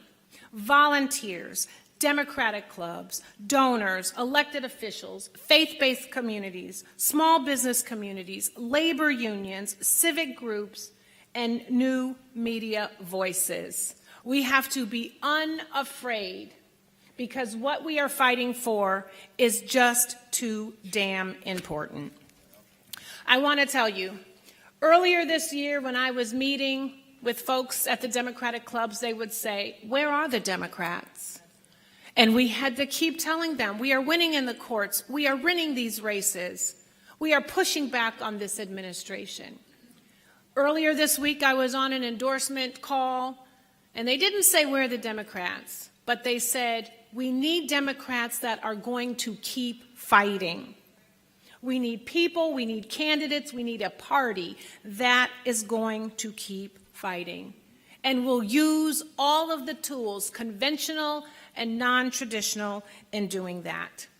And they're right. We have to do this if we're going to win in 26. And let me tell you something. We have to win in 2026. We have to work as hard as we can to make Leader Jeffries the Speaker of the House and get rid of this Mike Johnson.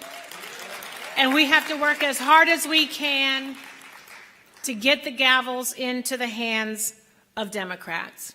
And I have been telling people, you know, football season is happening right now, and we have football on the television. I'm still rooting for the Bears because I'm from Chicago, but I give a little love to the Chargers and the Rams, y'all, and my husband loves the Raiders. It's a hot mess in the house. But we are locked in a game right now, and it is not fun, and it is not fake. The stakes are too real. I am right now calling around morgues, ICE, CBT, CBP, hospitals, looking for a constituent of mine that has disappeared at the hands of ICE, has disappeared for the past 2 months. And this story is not unique. This is what is at stake. And I have to tell you, it has been a long, hard 2025. But yet we are not at the end. We are not even at halftime. We don't even know who the entertainment is.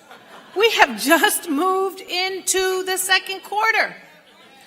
And I'm going to tell you something else. If we're going to win, then we have to recognize that as a team, there are so many positions. And there are so many roles that we need to play.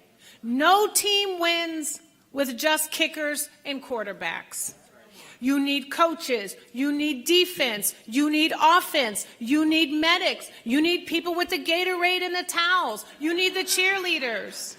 You need all people working, active, to get you across the finish line with a win. And it is okay to get tired and to tap out for a second, as long as you get your rest and get back up into the game.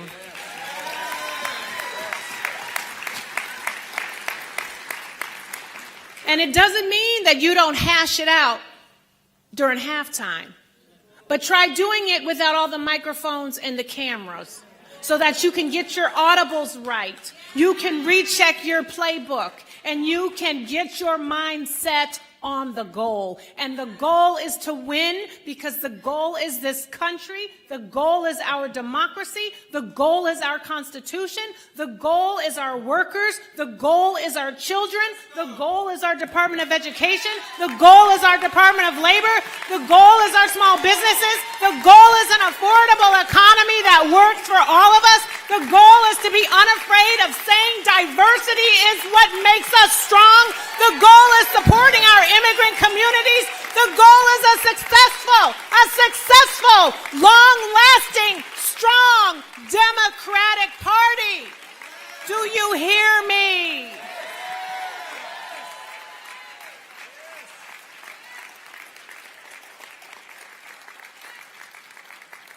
And I'm going to tell you something else. If we're going to win in 26, when we win in 26, the reason why we will win in 26 is because we will be focused on supporting rosters of candidates that can win rather than hoping for that one silver bullet candidate.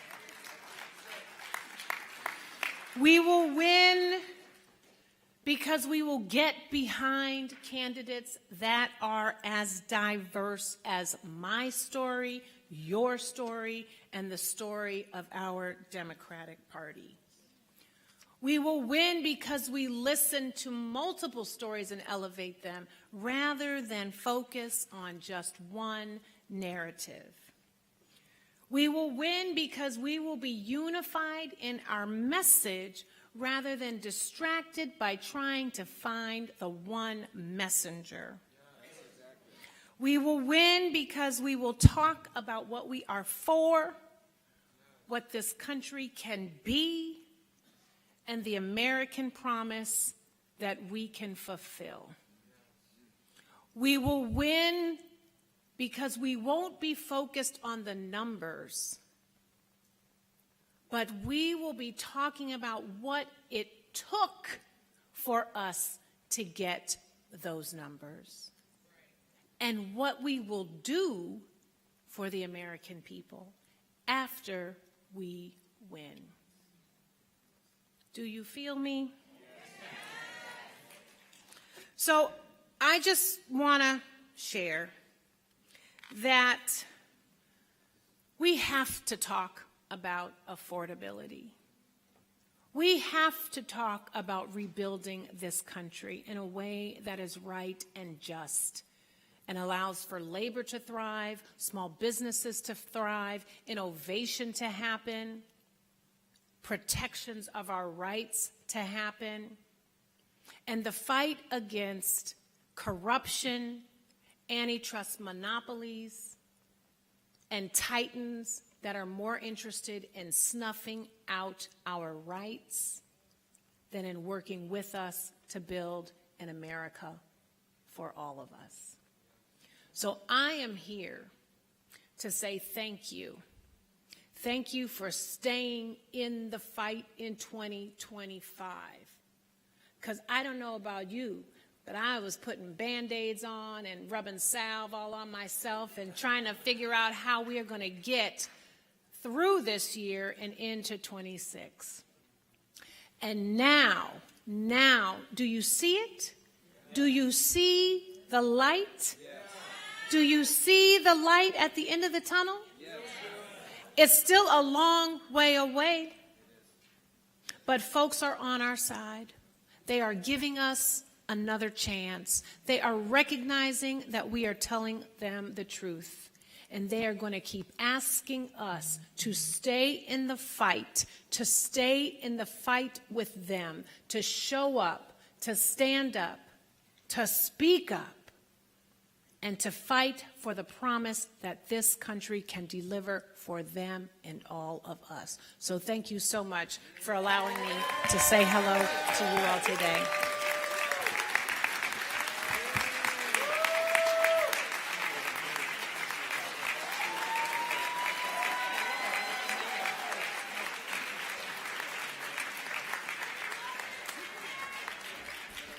Wow, that was great. Thank you, Congresswoman. Thank you so much. Now, we got a lot of great speakers here today, and one that I'm going to bring up right now is from the great state of Nevada, Secretary Cisco Aguilar. Secretary Aguilar took office in 2023 after flipping the Nevada Secretary of State's office, and he is now the chair of the Democratic Association of Secretaries of State. He's partnering with our sister committees. It's more vital now more than ever.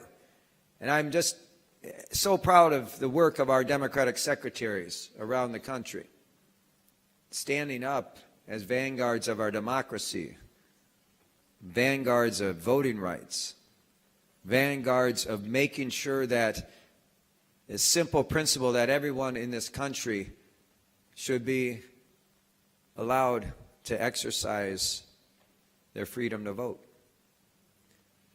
This is a perilous time in this country for sure, and there are people on the front lines, and none more so than our Democratic Secretaries of State. So please join me in welcoming to the stage Secretary Cisco Aguilar from Nevada.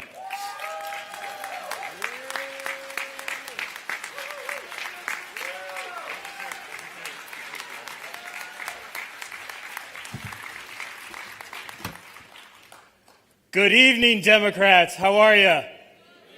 Good. It's good to see so many beautiful faces in the audience. As the chairman said, I'm Cisco Aguilar, and I'm here not only as a fellow DNC member, but as Nevada's first Latino Secretary of State. And as the chair of the Democratic Association of Secretaries of State. And I could not be more proud to serve as a secretary. As Donald Trump tries to tear down our democracy, my fellow secretaries have made it clear that we are standing up to his bullshit. When many of you think of Nevada, you think of Harry Reid, a true fighter in and around the ring. He was a man, thank you, he was a man who understood the power of Latino voters and the power of Latino candidates. It's why he fought for the representation of Nevada as an early state. And as the person responsible for running elections in Nevada, I can say I look forward to the chance to run the first in the nation primary. I never thought I would run for office, but like Senator Reid always said, there are some fights that are too important to stay on the sidelines. Access to the ballot box is a fundamental right granted to every American, whether born in the United States or granted citizenship as an immigrant. And our elections are core to every policy that we care about. Born and raised in Arizona, I am the first in my family to attend college and graduate from law school. And I have to say, my university currently is the #1 current college basketball team in the country, Arizona Wildcats. Bear down. I've had pretty good luck in my career as a lawyer and a founder of a startup. But what I consider one of the most important accomplishments of my life is the school I built in one of our most vulnerable neighborhoods in Las Vegas, which serves mostly Black and Latino students. It was those students that drove me to run for Secretary of State. Standing in the hallway of the school during the November 2020 election, I kept asking our students if their parents had voted, and each one of them for a while said no. I have to tell you, my head about popped off and my stomach hurt, because those parents need to voice their vote to voice their concerns. It is them that will change the future of our state. They felt their voices weren't being heard, and they felt that Trump didn't want them to vote, or he made them fearful of voting. That's insane, and that's why I do this job. Because Democratic secretaries are on the front lines of our democracy. We protect our elections, ensuring that every voice matters, and that we are not afraid to stand up to Donald Trump. As this administration attacks our democracy, secretaries are keeping our elections safe, secure, and accessible. Because regardless what Trump tries to sell the American people, our elections are run at the state and local level. Let me be absolutely clear. We are not fucking around.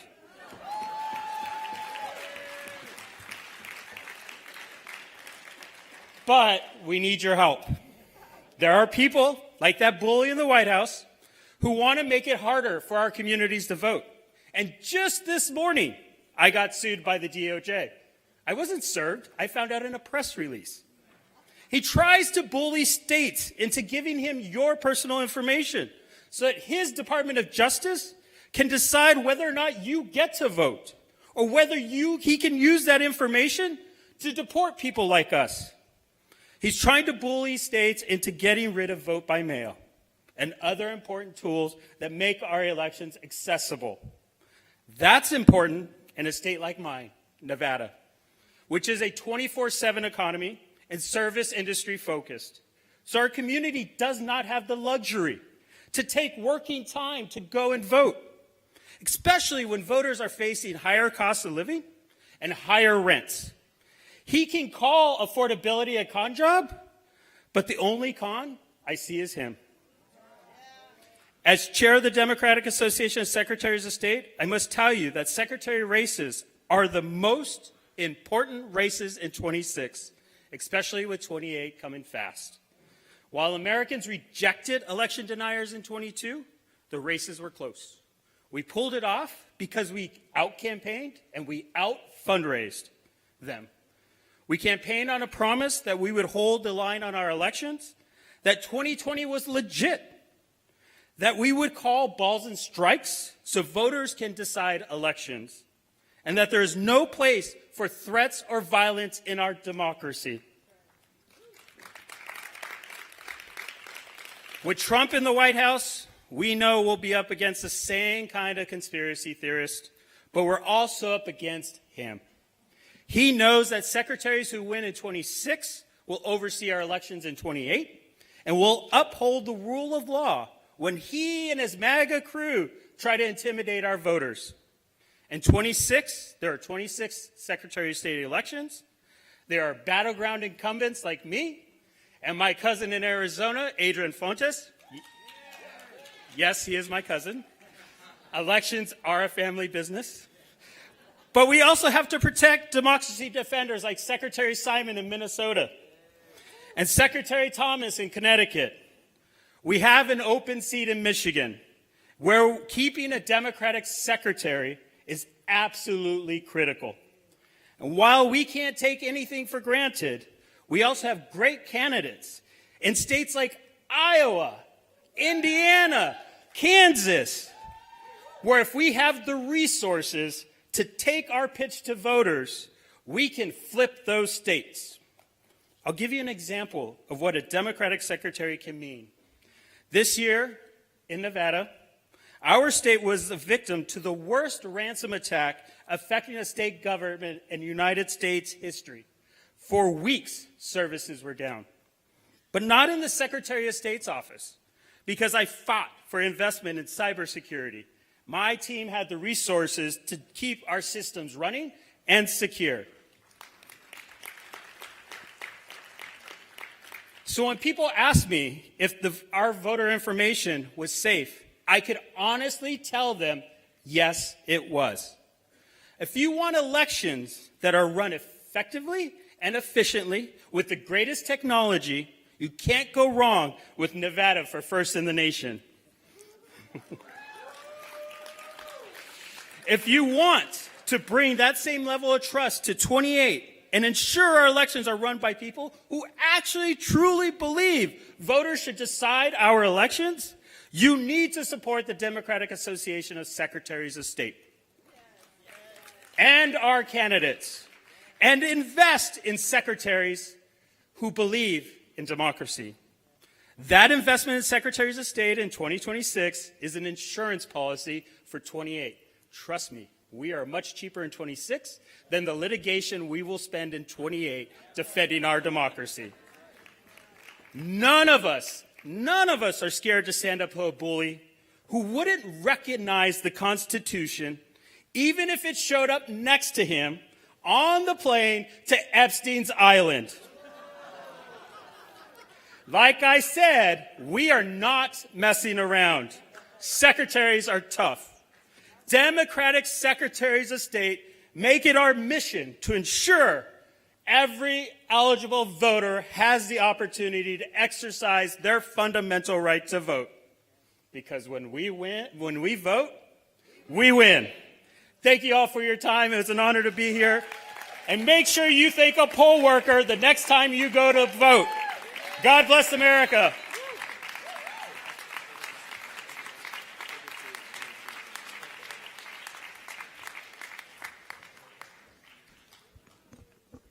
Thank you, Secretary Aguilar. I just want to underscore again how important our secretaries are. He's absolutely right. It's easier to win more secretaries than to have to fight on the back end on this. So keep helping there. Look, our next and last speaker before we end our business today is here in the state of California. You know, in the face of this lawless administration, our state's attorney generals are on the front lines of fighting against Trump's illegal actions every single day. So please join me in welcoming a fighter for California who has never stopped working for his constituents. Please welcome California's Attorney General Rob Bonta to the stage. Thank you.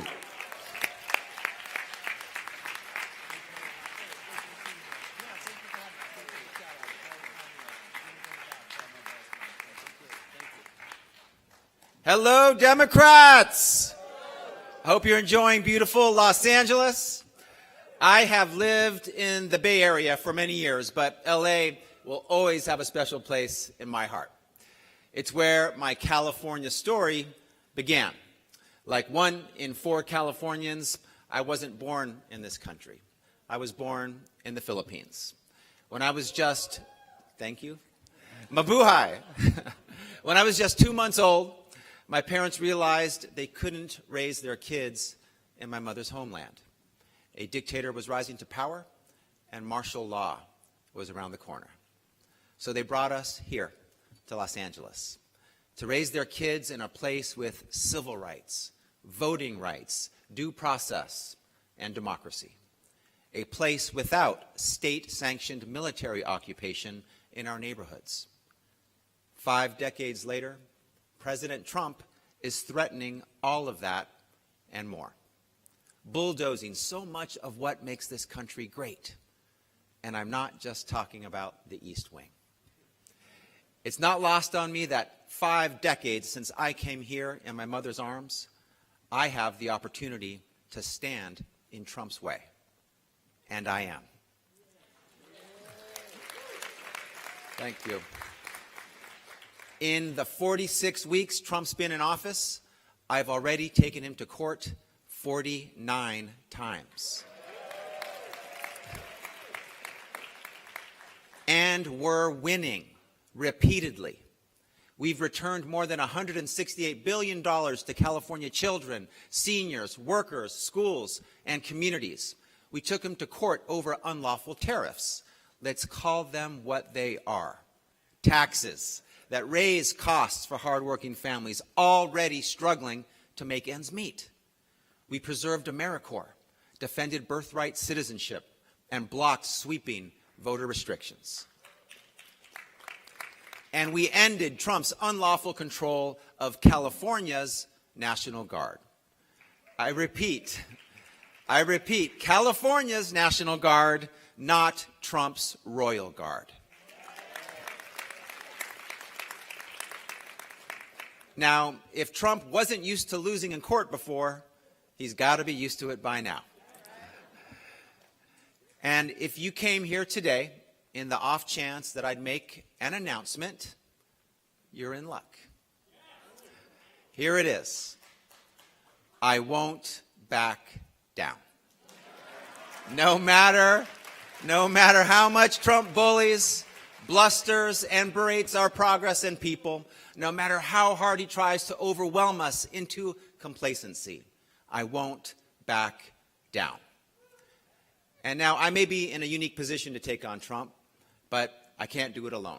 It's going to take all of us, all of you, showing up, voting in droves to keep the blue wave rolling, welcoming more people from all walks of life into the Democratic Party, showing all Americans that Democrats have their back.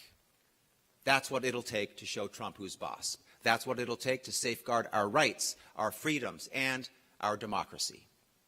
The next few years, we'll be trying, no doubt about it. But we shouldn't be hopeless because we're not helpless. Not when we stand united. Thank you, Democrats. Keep up the fight. Together, we'll win. Thank you.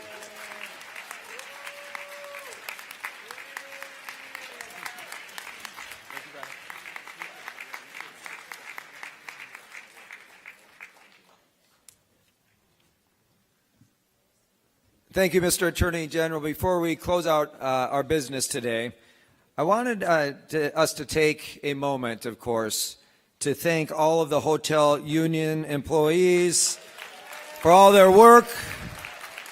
This is a complete union shop, this hotel, and they've all been great today. Thank you. Thank you for your work. I also want to thank our fantastic ASL interpreters who've been working hard all day. There's been lots of speeches. They've been doing a great job. And of course, I want to thank all of you.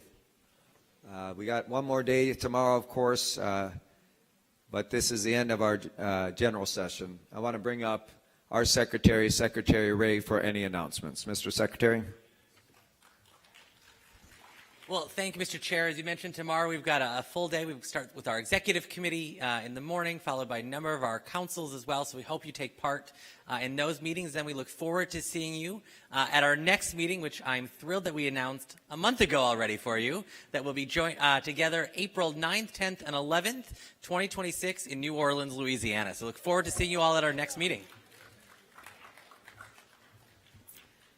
Thank you, Mr. Secretary. Before we go to the benediction, I just wanted to remark on the fact that this was the first meeting of our 4 newly comprised task force. Our task force on branding and messaging, our task force on reforms, our task force on technology, and our task force on meetings and accessibility. The reason these task forces were created was to obviously make sure that we're using these meetings to discuss ways we can move our party forward. These are opportunities for more of our rank and file DNC members to participate in the direction of this party. But I want to say, for those of you who are not serving on a task force or a committee, we encourage you to participate in this ongoing work, to show up to those task force meetings, to show up to our standing committee meetings. Make your voice heard in this party. I don't want you to sit here as you have for the last 3 hours just listening to speeches like this is some sort of rally. It's good to hear from all of our elected leaders and others. It's good to hear some inspiring words. But what we're trying to do in terms of changing the culture is change how these meetings operate. Make sure that our voices are being heard. All of you were elected by people in your states. who are expecting you to bring their voices into these spaces and to help guide our party forward.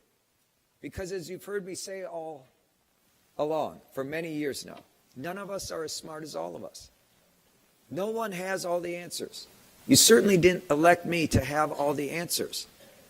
I need you. You all need each other. The people who elected need you most importantly, and those people supported by voters need a party that's working together to figure this out. Our work is not over. It always continues. And we always have to iterate what happens in this party. And so my ask of you is to reflect on this meeting throughout this week, and then as you go back, to send us your honest feedback, your input, your guidance. What worked? What didn't work? What did you like about this meeting? What didn't you like? How can we be better? Because the more open we are, the more transparent we are, the more inclusive we are, the better we can serve the people that are putting their trust in us. So please take me up on that, and thank you for this. I know I'm going over here, but thank you for letting me go off script for a moment. And with that, members, I ask you to please rise if you are able and join me in welcoming Rabbi Amy Bernstein with the Kahila Israel, who will lead our benediction. Please welcome Rabbi Bernstein. Thank you, Rabbi. I'm Rabbi Amy Bernstein from the Palisades. I just want to say it is an honor and a privilege to be here with all of you. It is an honor and a privilege to have with me my 22-year-old UCLA student daughter. Please know what you're doing is critically important for the energy and the hope of those who come after the work that we do here. They're watching us. They are watching what we do. They are watching how we choose to address the biggest challenges of our time. They are watching us to see, watching us for signs and signals that we can rise, we can stand up against injustice and tyranny and oppression, that we can work together across all kinds of divides and all kinds of differences to make this country what she can and what she should be. They are watching us. They are watching you. I'm from the state of Georgia. I'm from Atlanta, Georgia. Congresswoman got me fired up because she said, y'all. She may be from Chicago. She said, y'all. I said, all y'all. I'm from Atlanta, all y'all. No, we need you. Know how much we appreciate you. Know that we know you're working hard in really difficult times. You're not getting a lot of credit. We're taking a lot of crap. And it's very hard to get up every day trusting we can actually bring this country back to what we know it can and should be. Thank you for everything you're doing. I will offer the words of Rabbi Jack Reamer as we come to this moment of prayer to close the sacred work that you're doing. We cannot merely pray to you, O God, to root out prejudice and injustice, for you have already given us eyes with which to see the good in all people, if we would only use them rightly. We cannot pray to you, O God, to end starvation, for you've already given us the resources with which to feed the entire world, if we would only use them wisely. We cannot merely pray to you, O God, to end despair, for you have already given us the power to end homelessness and to give hope, if we would only use our power justly. We cannot merely pray to you, O God, to end disease, for you've already given us great minds with which to search out cures and healings and vaccines, if we would only use them constructively.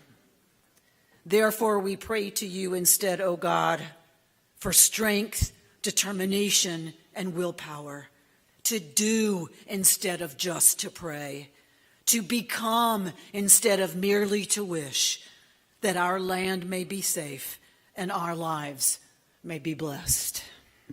Amen.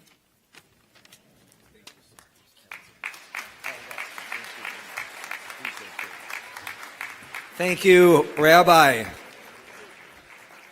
Members, our business is now completed. And at this point, I will now entertain a motion to adjourn our general session. It's been moved. Is there a second? All those in favor of the motion to adjourn, please say aye. Those opposed say no? Oh, no, you don't want to stay? Okay, all right. The motion passes. We are now adjourned. Thank you so much.